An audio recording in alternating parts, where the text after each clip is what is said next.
Hello, everyone, and welcome to the Profitable Coaching Conversation Show with WendyY Bailey. I am indeed WendyY Bailey, and I am here for another bonus episode of the Profitable Coaching Conversation Show.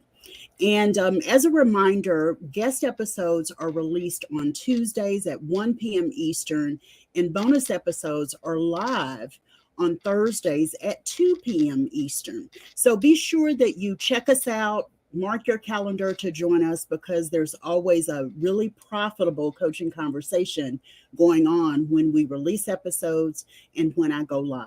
Today's episode is all about important systems, resources, apps that you need if you really truly want to grow your coaching business. So, as a reminder, if you would like to see more episodes, I don't think I have a banner for it. Let me create a banner real quick. But if you'd like to see past episodes, you can go to Profitable Coaching Conversations, if I can spell, conversations.com. And you'll find old episodes, past episodes there, so you can catch up and watch us at any time. Today's episode, as I said before, is all about systems and tools and resources and processes you need to be thinking of when you are trying to grow your coaching business or if you're trying to scale your coaching business. Now, scaling your coaching business simply means preparing your business for growth. That means you're putting in infrastructure that makes the difference. You're automating as many processes as you have. You're documenting those processes so that you can automate those processes. Automation, systems, processes, tools all give you the baseline for what you need to create freedom in your business. And that's what scaling really can do for you. Okay, so I'm going to go through some of the crucial ones. These are not the end all be all, but I am going to give you processes along the way that I think will help you in understanding this. I'm WendyY Bailey. I'm a 20-year veteran business and sales coach, and I show coaches how to master business, marketing, and sales. So this topic is well within my wheelhouse to share with you. And I'll share some of the good, the bad, and the ugly as I go through this. And be sure that if you are catching the replay, that in the comments below where you are watching it, you type replay or hashtag replay so that I know you were here and can thank you for tuning in. So let's get going. The first process, and to me, this is one of the top ones you want to have. You want to have something for invoicing and payment processing. This is about the tool, but it's also about automating this system for you. And when you think of invoicing, you think of payment processing, it should be automatic. It shouldn't be tied to you. If it is tied to you, your invoicing process must be easy for you to access. And based on being easy for you to access, you can create an invoice that you need to quickly without a client having to wait on that invoice. You can process payments without having to wait on clients to make those payments. There's a lot of beauty in having an invoicing and payment processing system. So let me tell you what I see as some of the best that you can do. I've used a number of them, and I'm going to tell you about the ones I know, and I'll tell you about the ones that I've heard of. The payment processing tool that I use, it's a payment gateway and a payment processing tool, is Stripe, Stripe. Stripe integrates with a number of different payment front-end GUI processors because it doesn't always do pretty invoices. Okay. And I'm one of those people. I like pretty forms. I like branded information. And so for me, Stripe is the back end of what I use. Moonclerk is the front end of what I use. And Moonclerk charges you a certain amount based on the volume of transactions that go through their cart. It starts out at about, I want to say it's like $30 a month or $32 a month. And then as your volume goes up monthly, then they increase that based on that. They also have some add-ons that I'm going to talk about later. But I use Moonclerk with the payment gateway of Stripe. I have used authorize.net, which is great. You can create forms if you have some technical ability, or you have someone who can create the pretty forms for you, they can upload your logos and make them branded as well. But authorize.net is another resource. I have used one shopping cart before. It's not a true invoicing and payment processing system. It really is more of a shopping cart that allows you to create autoresponders and all that kind of stuff. I haven't used them in a long, long time, but when I use them, I know that you could brand whatever you did and you could automate your invoicing in a way that really served and supports you in a big way. Okay. Some other ones that I've heard of Honeybook. I've heard of FreshBooks. I've heard of PayPal. I'm not a PayPal fan at all. Like, I'd never use PayPal. Even when I'm invited to be part of other people's events, I don't use PayPal. There's a reason for it. I won't go into it, but I truly and totally believe that there are a lot of other platforms out there that are easier for you to use than PayPal. Okay. And they're cost effective at the same time. I'm trying to think of some others. I think in terms of invoicing and payment processing, that's kind of what I've heard of. Kartra, Kajabi, they're all kind of part of that environment, but I've never used them. I've been on the receiving end of them, and I've seen that they work pretty well. So those are the invoicing and payment processing apps that you can use. Now, let me say this about invoicing and payment processing. Having that I've been in this industry and in business for more than almost 20 years now, I want to tell you that when you are coaching someone individually, it's important to take the credit card information before you close out your sales call. Then you can process the card. Then you can process it. You can process it even during the call if you want to. But the goal for you is to go ahead and ensure that payment is made. So that's just a little bit of a tip for you that I think will help you. But when you are really looking at growing your coaching business, you need to know how you're going to process your invoices. You need to know how you're going to do your invoices. If they're over a certain amount, like if they're $10 or $15 or $20,000 in one pop, you may want to do that via bank wire, via ACH transaction, right? So think about what you need to do to automate as much as possible your invoicing and your payment processing, to be sure that you have a system or a tool in place that will support you in making sure you're able to get your payments quickly. Now, this is the second one that I have. It's digital delivery. This is a process by which your content is delivered automatically, electronically, when someone purchases your product. I've heard of a couple, but I'm going to tell you what I use. Once again, I use MoonClerk. MoonClerk has an add-on feature that they added last year before last, called digital delivery. And when they say digital delivery, it means you literally upload your product or your program, your digital bundle, whatever it is, to their site. And when someone purchases it, MoonClerk processes the delivery of that digital product electronically. They also track it to make sure that there's an email that goes out if for some reason they miss the download opportunities. Make sure that you have a system for digital delivery. I've had clients who have worked with PayHip as a digital delivery tool. I guess it's easy to use. I've seen it working, but it's not what I use. Like I told you, I use digital delivery, and that is part of MoonClerk. Whatever you use, make sure that you're not having to make your client wait to receive something that they've requested. You want digital delivery when you use your lead magnets. That's your ethical bribe, your subscribe bribe, your irresistible free offer, whatever that is. You need to have digital delivery of that. I did a summit. I hosted a summit about 6 years ago. And there were a couple people that I accepted into the summit as speakers, even though they did them. But can I tell you, that's a real downer for them because they weren't able to capture leads by having a digital delivery system. You may also want to include digital delivery. I'm going to say may. You want to include digital delivery in your CRM. You want to include it in your CRM or customer relationship management tool. So digital delivery is really important. It keeps you from having to try to deliver stuff to people manually. You should not be emailing anything manually to anybody. There should be a format for you to do that. Okay. A tool, a system, a process for you to do that. The next one I want to talk about is website security. I've been hacked a couple of times. I've had viruses on my sites a couple of times.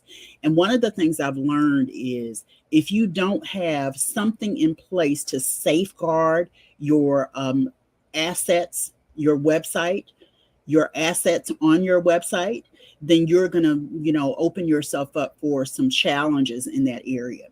And what I've done is I have all of my websites are WordPress. So I use WordFence. I use the upgraded, the paid premium version because it tracks more attacks and it has more malware security as part of what they offer. And, because it has that, I get notified when it protects me. WordFence is great. WordFence is the name of the tool. I also have used and still use Securi. WP Securi, SUCURI is what it is. And it tells you about login attempts. It tells you about, when people are actually trying to hack your site, it gives you notifications so you can shut things down if that's what's called for. Okay. So website security is really, really important. Again, it prevents hackers from getting in. It prevents malware from being installed on your site. It prevents, attempted logins that are incorrect, people trying to guess your password. All of that becomes important when you're trying to protect your website assets. Welcome, whoever is here. Glad you're here. If you're joining me, go ahead and let me know, say hi in the comments and let me know that you're here. If you are joining me and you're on Facebook, be sure that you give Facebook permission, StreamYard permission, so that I can see exactly who you are. And there's a link that you just have to click and it'll allow you to do that. I'm talking about important tools, resources, applications, and systems that you need to grow and scale your coaching business. So the first three I gave you were invoicing and payment processing, digital delivery. Now I'm talking about website security. The next one I want to talk about, and keep in mind, these are not in any kind of specific order. They're not prioritized. I would say that the invoicing is ranked way up there. You need to have that. But the rest of these are not necessarily in order of importance. What I did was I picked the 10 most necessary, the 10 most important tools you need to know, the 10 most important processes you need to have in place. Okay. The next one is calendar and automated scheduling. The time of you going back and forth with someone over the time that they have available to meet with you is over. If you're still manually trying to set appointments, you're missing out on the opportunity for freedom when it comes to managing your calendar. Be sure that when you are looking at managing your calendar, hello, just got a minute to join. Thank you so much for being here, Facebook user. When you are planning events, when you are connecting and collaborating, when you are networking and you're getting to know people, when clients want to book sessions with you, when partners need to schedule time with you, when you need to know your availability without having to always go back to your calendar to do it, I highly recommend that you have an automated scheduling tool. And there are tons out there. I have used Time Trade. I used Time Trade for probably about 10 or 12 years. I just recently moved over to Calendly, Calendly. A lot of people have moved over to Calendly, and I think it's because it's so robust, right? I love Calendly today, and I moved from Time Trade to Calendly. You can also do it with Acuity, so don't feel like you've got to get this because that's what I'm telling you to do. There's Schedule Once, there's Schedule Hub, there's Zoho scheduling. I can't remember what they call their tool, but there are tons of calendar and scheduling apps out there. BookMe is another one. My barber uses BookMe. When I was going to a barber, he used a book, Gen book. That's what it was, Gen book. So don't get caught up on what you need to invest to have a calendar or automated scheduling tool. You just need to do it. You just need to do it. So the beauty of having a calendar and automated scheduling tool is, first of all, it frees you up so you're not always looking at your calendar. It frees you up to share your availability without actually it eating into your time, right? You connect it to your Google Calendar, your Apple Calendar. You connect it so that if there are any conflicts, they're already resolved within the tool. The thing that I love about Calendly, hello and welcome. The thing that I love about Calendly is you can actually integrate it with Zoom if that's where you want to have your calls. You can integrate it with other things. You can integrate it with your payment processing so that people will have to pay for being part of what you are offering when they schedule the time with you. There's a lot you can do with a calendar and automated scheduling tool. Okay. And the other thing I want to make sure you know is you can create multiple types of appointments. Calendly can be free, or I think it's like 140 something dollars a year. So it's worth the investment to get the paid version so that you can create all of the kind of integrations that you want and need in your business. The next type of tool I want to talk about is email marketing or your customer relationship management tool. Now, if you don't have one, and maybe you're trying to work with a budget to get your email marketing and CRM tool, I highly recommend MailChimp. They have a lighter version of it, and you can use it and just purchase add-on time. It's been a few years since I used it, so I hope that's valid information. But there are so many out there that you should not have to worry about finding a CRM that fits your needs and your budget. My tool of choice, and I've been using it now for almost 6 years, is Active Campaign. I love Active Campaign because it allows me to create multiple automations, aka funnels, based on the lead magnets that I share. It allows some conditional sharing of campaigns based on who needs to get information and who doesn't. Maybe people are already enrolled in something, so they don't need to get information. All of that is part of Active Campaign. It's a pretty robust platform, and I just love it. I just love it. It's easy to use, right? And when you find that something is easy to use, more than it just being email marketing, it becomes the database that helps drive your business. When you have a CRM, a true customer relationship management tool, you're not having to track those follow-ups. You're not having to track those sales calls. You put them in Active Campaign, you set the reminders, and they remind you when you're supposed to reach back out to someone, or when it's someone's birthday, or when you're supposed to be nurturing a relationship with someone. That becomes very, very important in your conversion process. Nurturing relationships when you have a CRM is totally doable. It's totally reasonable for you to do. So I've given you about 6 of these so far. Let's see, 1, 2, 3, 4, 5. Let me give you one more. Lead capture. You've got to have a lead capture tool. Now, just last year, Active Campaign started creating lead pages. So you can create lead pages in Active Campaign. I haven't used it yet. I sort of tinkered with it a little bit, but my goal is to step away from doing so much technical stuff and have my team do it. So once I got to a point where I felt like I was in the weeds, I was like, no, this isn't something I want to learn how to do. The other thing about Active Campaign related to the CRM as well as the lead capture functionality that it has, they have a tremendous support team.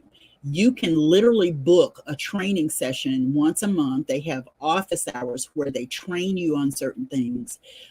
They ask questions once a month as well.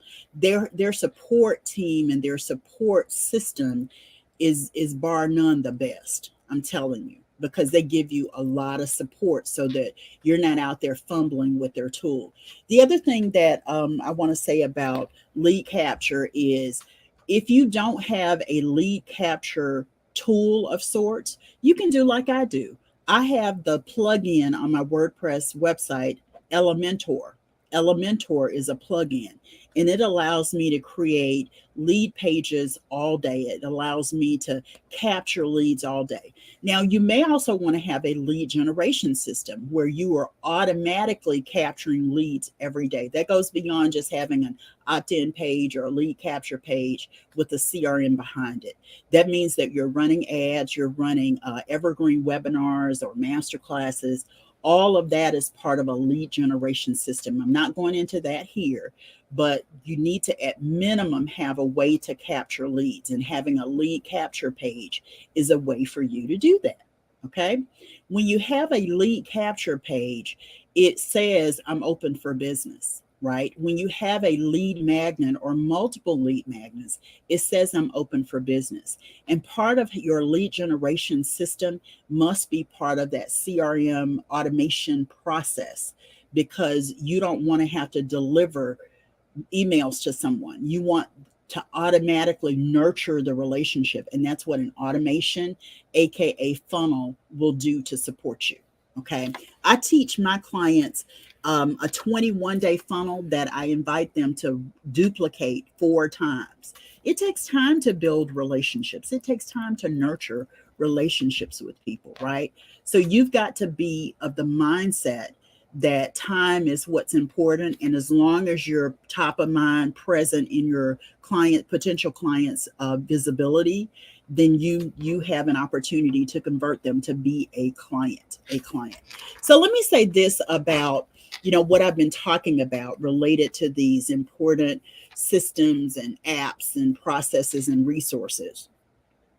It's really important before you begin to plug in apps that you understand the process that you're going through to really help people, right? You need to know what that process is. And if you're saying, well, Wendy, why I don't know what that means, think about the steps you want to take, or the steps you want people to take, or the steps you already take. And it's something you do daily, weekly, or monthly. That's a repeatable process. Write down the steps so you know where the handoffs are. Then you can decide where to plug in systems. Then you can decide where to plug in automation in a way that truly, truly supports and serves you. Okay, in a way that creates the freedom that you want. Document your repeatable processes. Then you can start to plug in these systems that I've been giving you. Okay, and as I said before, it's not the end all be all list. It is a nice, robust list for you to actually begin using if you're trying to grow or scale your coaching business. Okay.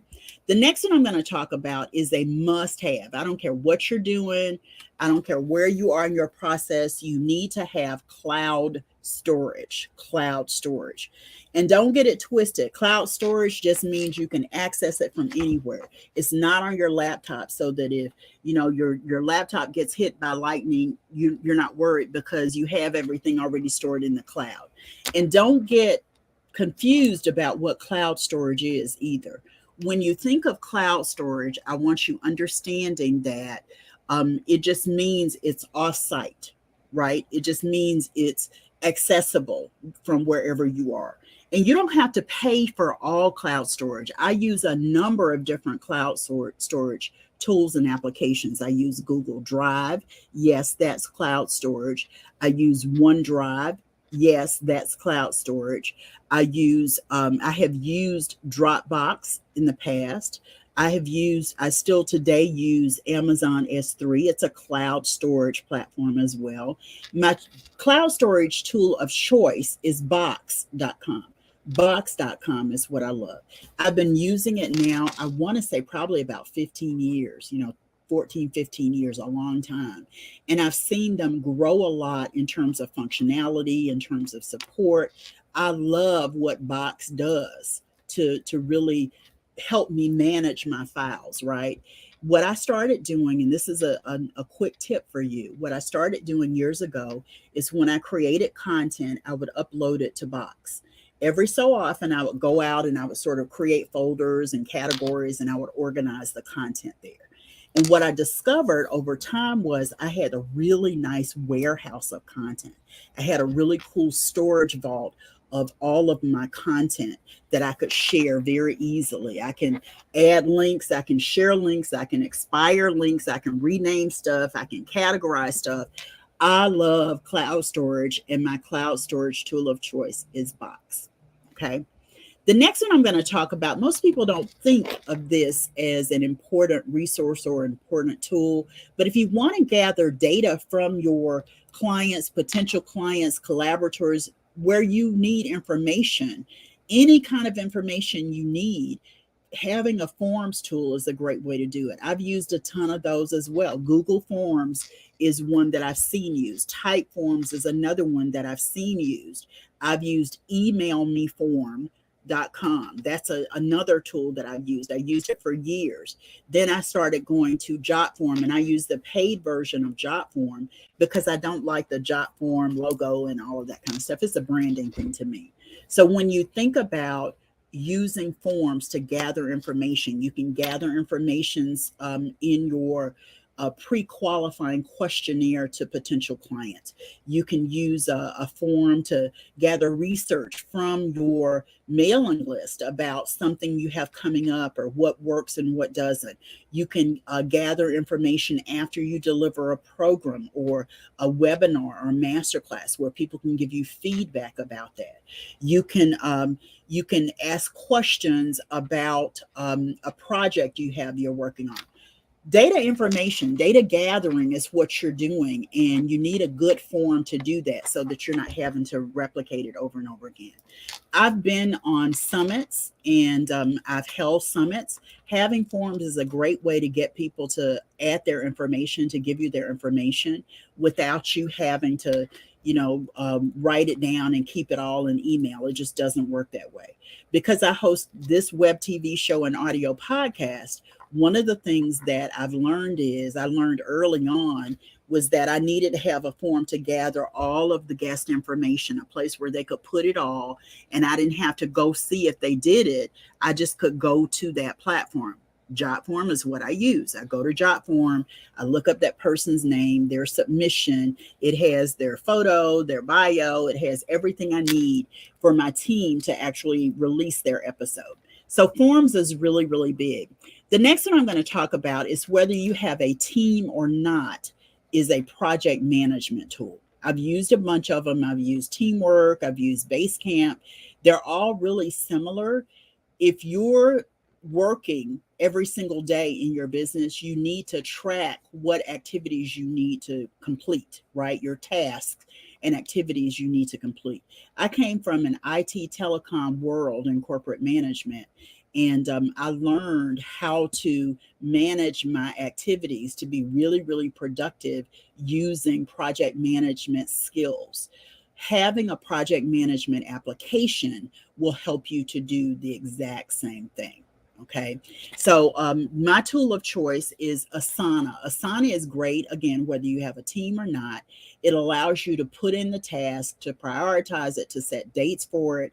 And based on that, you really feel a sense of productivity and accomplishment. You can see where you are at any given point in time on any particular project. The last one I want to give you is when you have a team in place. I recently met with an ops manager because I'm, sort of rebuilding my team again.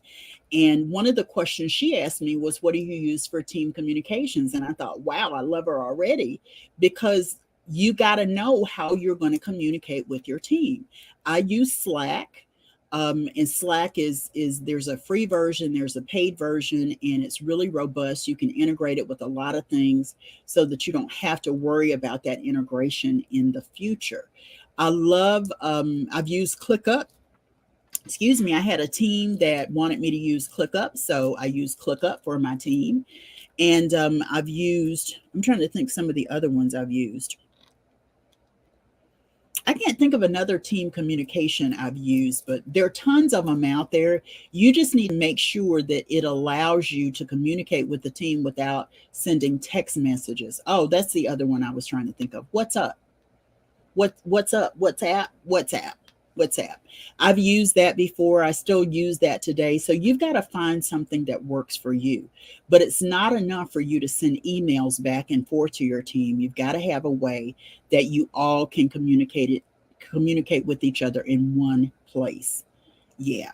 So, that's been the 10 top 10 important resources I wanted to share. There's so many more that I could share. If you want me to do a part 2 where I share more tools, more resources, more apps with you, I'll be glad to do that. Just share it in the comments below. But this has been an episode of the Profitable Coaching Conversation Show. If you missed any part of it, or if you're catching the replay, type hashtag replay to let me know you were here. You can also go to profitablecoachingconversations.com and you'll see previous episodes located there as well. Thanks so much for being here. I hope that you will join the Profitable Coaching Society. It's a growing community of coaches on Facebook who are there sharing their business practices. They're sharing resources. They're talking and connecting with each other. There's a lot going on over in the society, and I would love for you to be there. You may also want to join me for the Profitable Coaching Club. That's on Clubhouse. You can go to profitablecoachingclub.com, profitablecoachingclub.com. Let me just create a quick thing for it. Profitablecoachingclub.com. There we go. Yeah. Profitablecoachingclub.com. Where did you go? There you go. Profitablecoachingclub.com is where you can go. My team and I say my team and I, but I have leaders that are part of the club who also host rooms on Clubhouse. So right now we're moving to having, 6 rooms a week. And in June, that's going to increase to 7 or 8. So there's a great opportunity for you to be part of the Profitable Coaching Club. It's dedicated, the whole club is dedicated to helping you grow your coaching business. Thanks so much for being here, everyone. I look forward to seeing you on the next episode of the Profitable Coaching Conversation Show with WendyY Bailey. Thanks, everyone. Have a good one. Bye-bye.